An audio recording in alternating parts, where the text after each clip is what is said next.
Hello and welcome to the Minimum Competence episode for Thursday, October 10th, 2024. I'm your host for today, Andrew Leahy, a tax and technology attorney from New Jersey.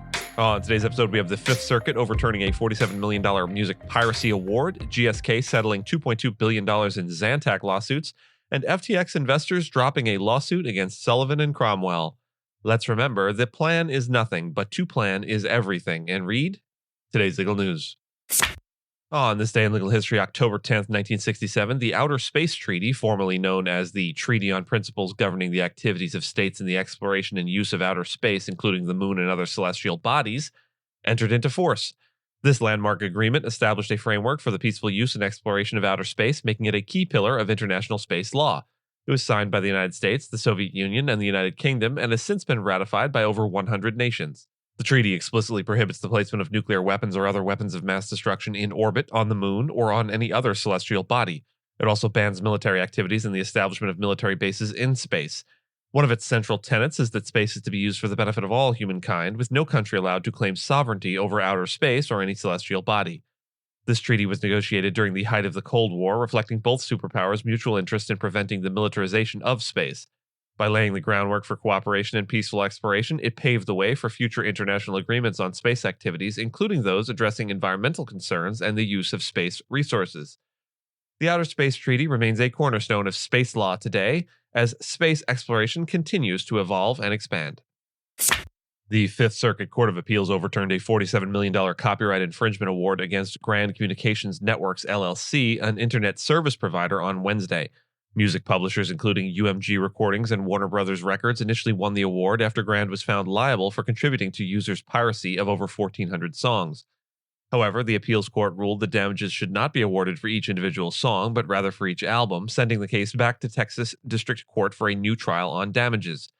The court affirmed that Grand had failed to prevent repeated piracy by not terminating infringing subscribers, but found that the lower court had erred in its interpretation of statutory damages. This decision aligns with other rulings, such as one involving ISP Cox Communications, where liability for music piracy was affirmed, but damages were reconsidered. GSK, GlaxoSmithKline, has agreed to settle around 80,000 lawsuits, paying up to $2.2 billion over claims that the discontinued heartburn drug Zantac caused cancer. This settlement covers about 93% of the cases pending in U.S. state courts. The drug maker maintains that there is no consistent evidence linking Zantac's active ingredient, ranitidine, to cancer, but decided to settle to avoid prolonged litigation. Additionally, GSK will pay $70 million to settle a related whistleblower case. Zantac, once a blockbuster drug, faced scrutiny after the FDA in 2020 found that ranitidine could break down into a carcinogen, NDMA. Other pharmaceutical companies like Pfizer and Sanofi have also reached similar settlements, but Boehringer Ingelheim continues to face trials. In a recent Delaware ruling, plaintiffs were allowed to present expert testimony linking Zantac to cancer, while a Florida federal court has dismissed around 50,000 cases due to unreliable evidence.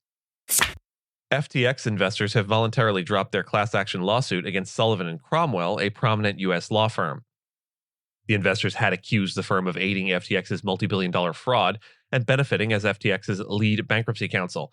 However, lead attorney Adam Moskowitz stated that after reviewing reports by FTX bankruptcy examiner Robert Cleary, there was no valid claim against the law firm.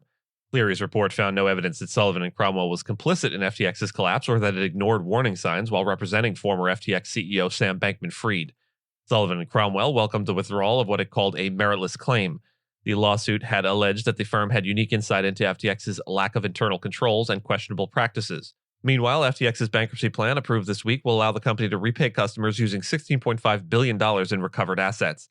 Plaintiffs' attorneys also reached a separate agreement with the FTX bankruptcy estate regarding customer claims.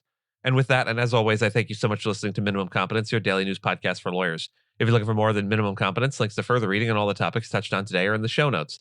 And reviews go a long way towards helping new listeners to find our show. If you have a moment, leave a rating or review in your podcast player. We'd sure appreciate it. And if you know someone that might be interested in the story we cover, consider sending them the episode. But remember, nothing here should be construed as legal advice because it is certainly not that. Minimum Competence is available at minimumcomp.com and wherever you get your finely crafted podcasts. If you haven't checked out the website in a while, give it a look. There are complete transcripts and resources for each episode and its corresponding segments, as well as an opportunity to receive new episodes in email, newsletter, form. We'll see you back here tomorrow, and until then, remember, luck is what happens when preparation meets opportunity.